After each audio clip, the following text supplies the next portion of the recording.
3, 2, 1.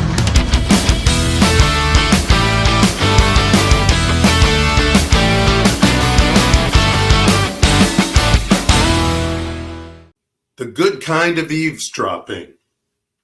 You might have noticed that that's the talk title for today.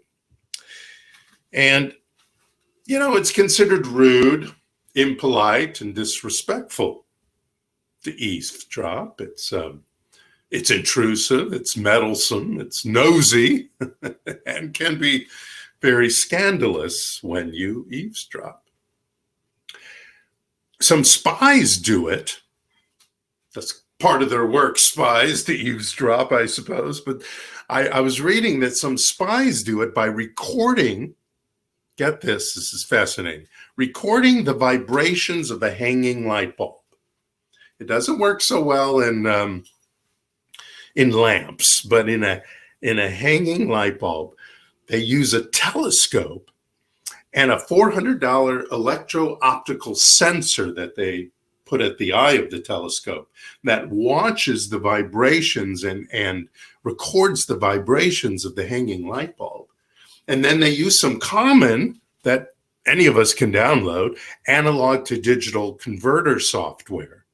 And from that, they can hear, they can listen, they can analyze the song, the music, the talk, the whatever's going on in that room that they're watching.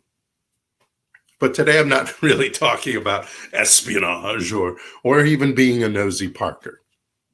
This, like the title says, is about the good kind of eavesdropping that can increase and solidify your belief in the new experience that you have decided to manifest into your life. On October 16th, 1967, Neville Goddard asked a group that he was teaching these questions.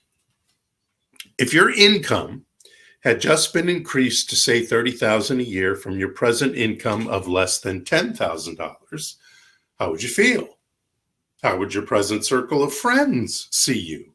Would they know it? Would they discuss it? Would they speak of the change in your life? Tell them, and then eavesdrop and hear your friends discuss you as one who is now making $30,000 a year.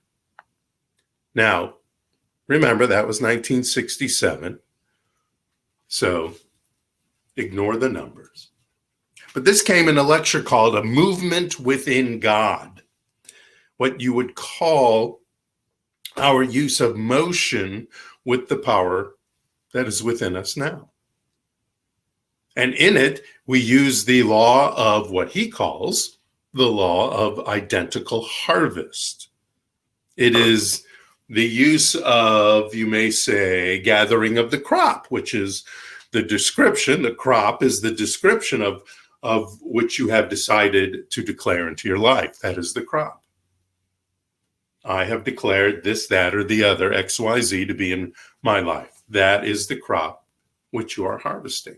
And you are reaping this crop into manifestation with a dedication to the powerful tool that we've been talking about all this month, your imagination.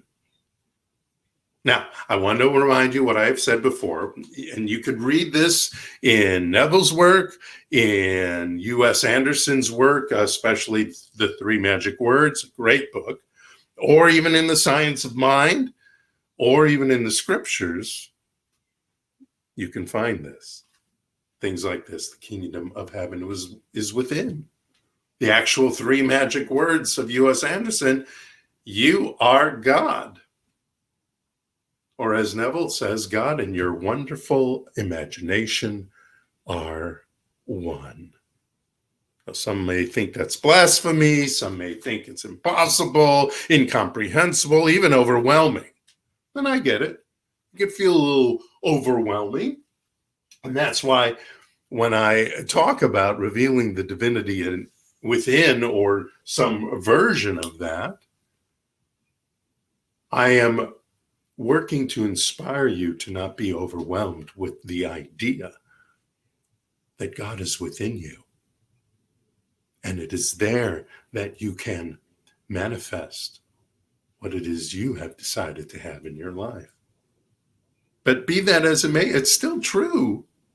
Whether you feel overwhelmed, whether you feel it's blasphemous, any of that, it's still true. We are each the operant power in our lives. We each are the operant power in our lives. The universe just brings forth what we believe. And what is that? Well, I go back to a quote from the Talmud that says, we see the world not as it is, but as we are. We experience the universe not necessarily as it is, but as we are. And as we connect through a frequency of spiritual mind treatment, affirmative prayer, meditation, these manifestation tools, affirmative incantations, then we start connecting the frequency of our mind and heart and gut to the frequency and joy of the divine, of the universe. So let me ask you, what and where are you? What state? I don't mean the state like California or Missouri or whatever. The state of mind, the mental state, the state of being. What state are you thinking from or through? You see, we can move from mental state to mental state. You know this. But we either do it deliberately, knowing the truth of who we are and what we are doing, or unintentionally by falling into the depths of what we see in the headlines or on social media, or just allowing the statistics of life, of especially non-involved life, our non-involvement in life, to just let it flow. And I like the idea of letting life flow, but having an intention with it, a purpose with it, and joining our frequency of how life is with that of the divine that is with us, the divine intelligence, the divine love. And then as we're moving through that, now we want to know what and where do we want to be. So what and where do you want to be? What's your next move? And what do you need to do in mind, body, and spirit to move, to be it, to move and be it? You need to move you. I need to move me. We need to move ourselves. Nobody's coming to save us. Oh, we can attract assistance to our lives. But it's all from us. It's all from our mind, our spirit, our actions. Each of us needs to remove this mask we are wearing now and step away from the location in mind that we are at now so that we can move to the spirit that is within us, the power that is within us, the vision of our next adventure that is within us, so that this new experience we've decided to have will manifest. So, what do you want? What do you want? Think about that for a second. What do you want? And what does the world look like when you have it? Two big questions. What do you want? What do you want next? What's your next experience? What's your next journey? New house, new career, new job, new car, new relationship, new this, that, or the other. It matters not if it's a thing, or if it's an idea, or if it's a peace of mind kind of situation, something a little more esoteric maybe. What do you want? And what does the world look like when you have it? What does your world look like when you have that new this, that, or the other? new thing, new idea.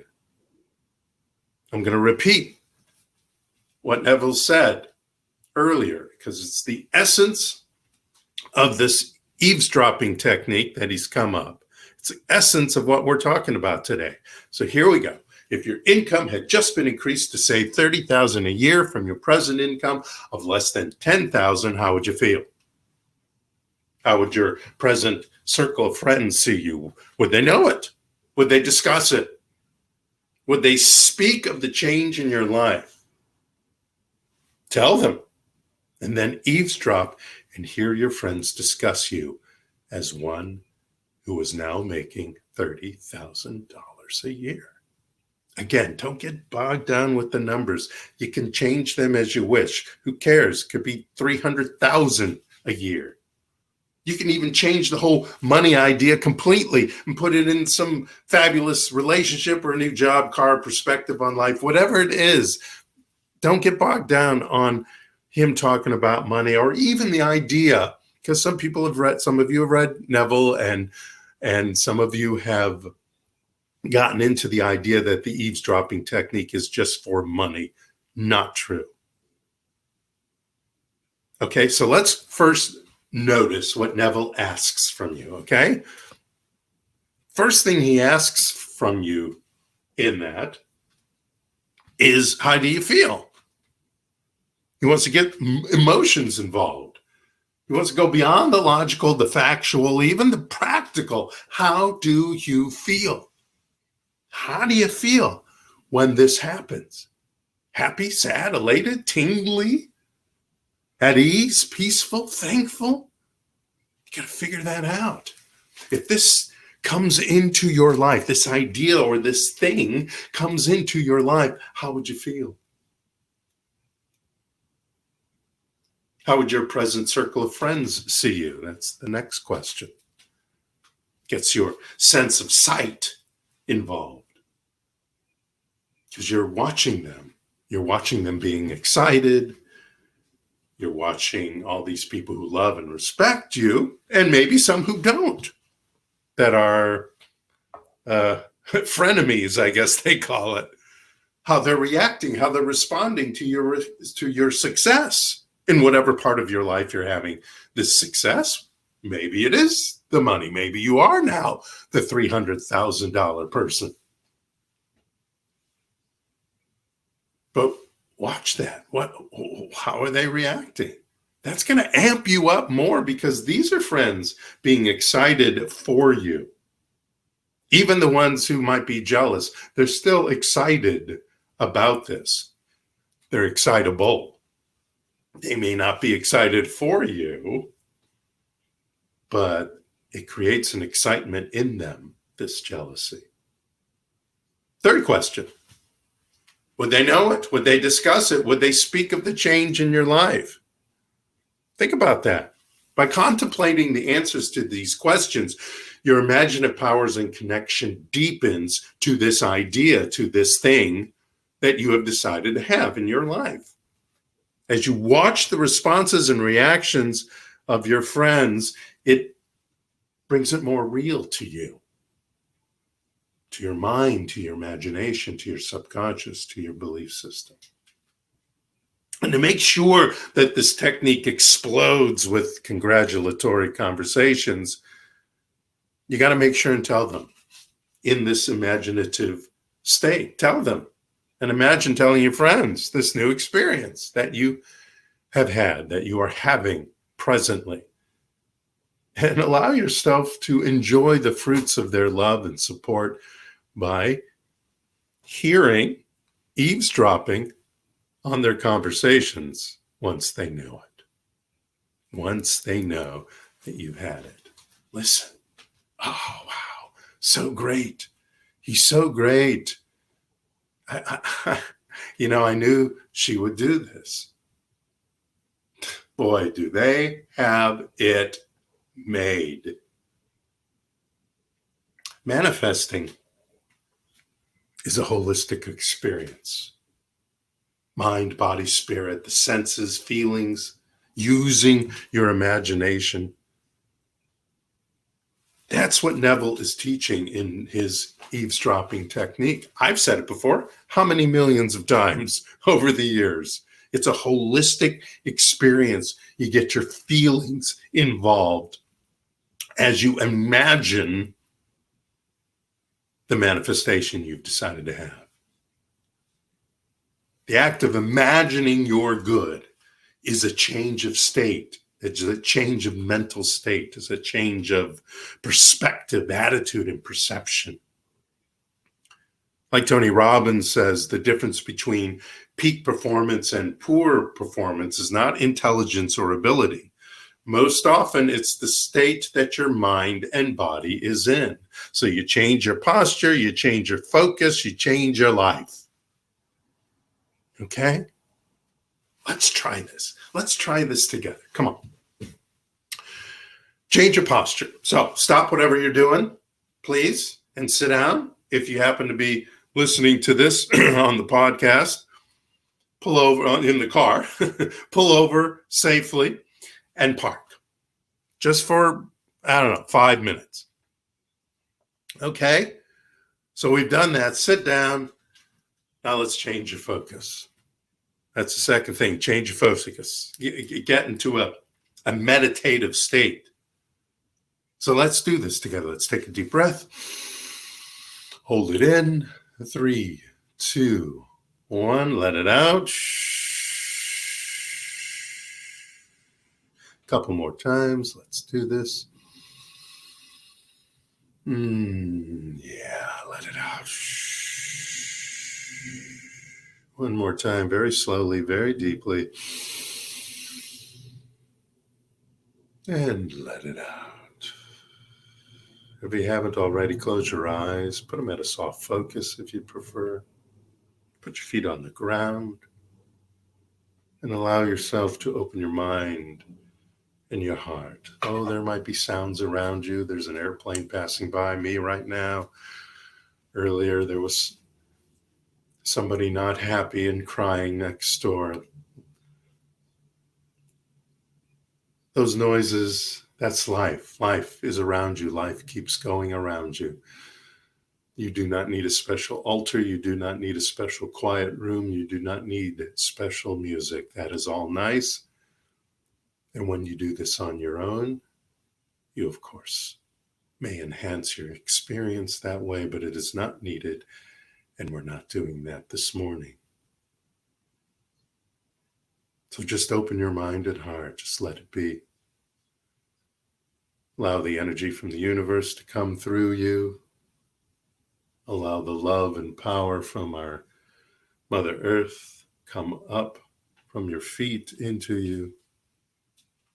And allow these energies to flow through you, into you, without you, in a circular motion.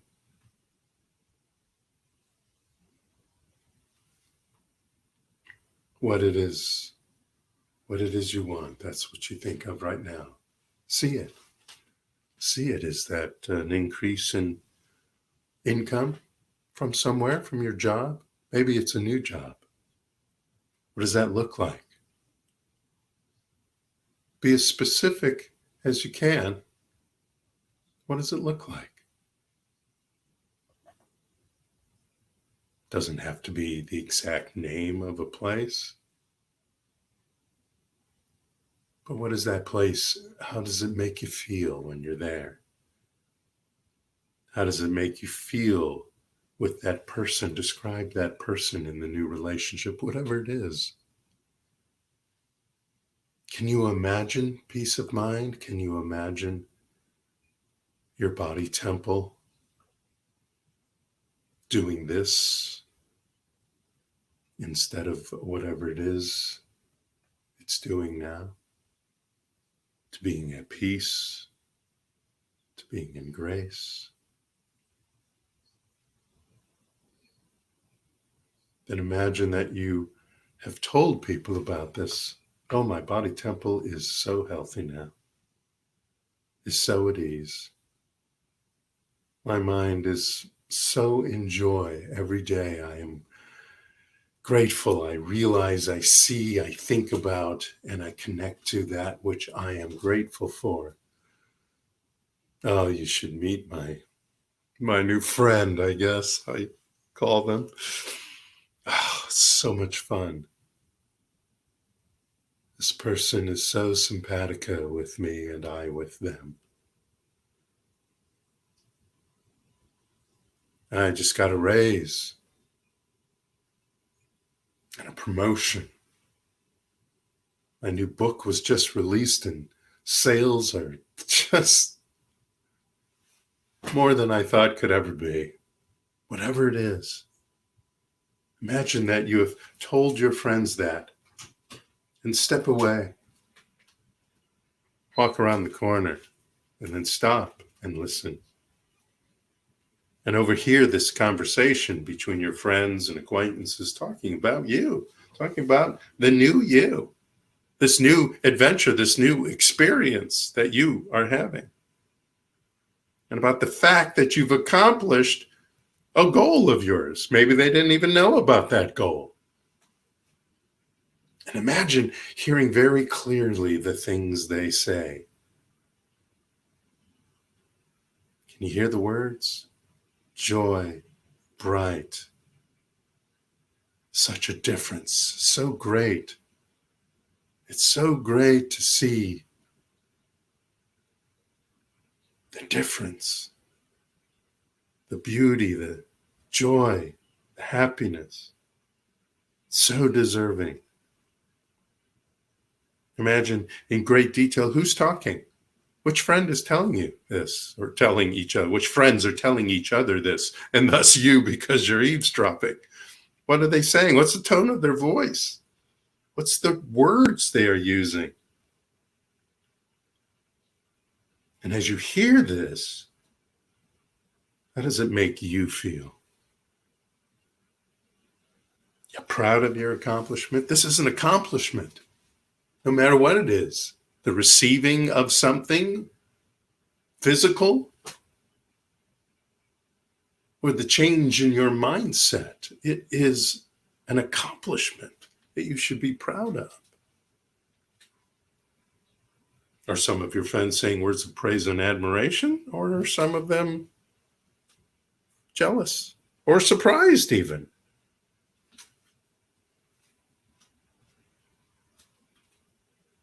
Whatever each of them says, internalize it, feel that it has become real. You are now, with this idea or with this object, you are now in the open, in public with it. Oh, you're not bragging. This is not about bragging. This is about enjoying. This is about sharing the goodness in your life with others. Listen to them. Eavesdrop. This is the good kind of eavesdrop. So, what did we just do? What did we just do? And you can repeat this to yourself at another time. I know we didn't probably take a good 20 minutes or something like you would take in a workshop, but you get the idea. And even if you only heard a word or two or got a little bit out of this, now you understand the process. That this imagination, this technique of eavesdropping sparks your imagination. And as you spark your imagination and the feelings that you get through this imaginative process, you are deepening the belief into your subconscious of this happening. You are knowing that this is happening because you are embodying it. Your mind doesn't know the difference, really, between your imagination and something happening, in fact, because it's the truth that's most important. So again, what did we just do?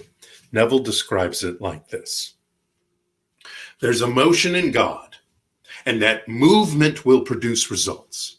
Everything in this world is nothing more than the result of a movement in God, which is a motion in your wonderful imagination.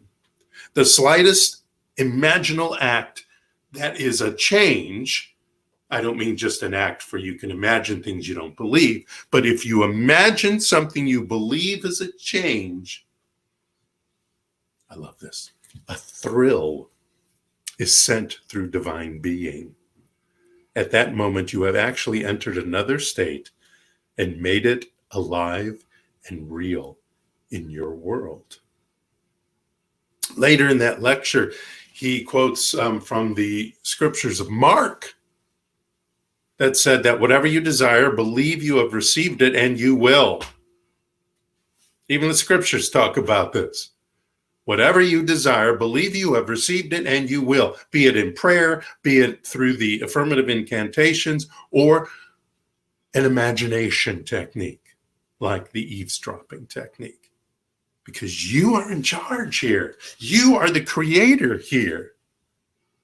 The ancient truth, the quantum truth is that we are each our own playwright in this play called life. And we are also the caster of the players, the designer of the set, the lights, the sound. We're also the director of this play. And even if the set changes from our vision of it, or the players are different, because we don't really have to deal with the how, we have to deal with the what and why and the feelings behind it. So don't worry about the how necessarily. This has to be here and that person has to be there and this, that, or the other. Let the universe work with that. So if things don't, if the play that you envisioned is not exactly as you thought, if the set changes a little bit, if the light is a little bit, if the cast of characters is a bit different, that's okay, right? Because the end of the play is the same. The reality of your story come manifest.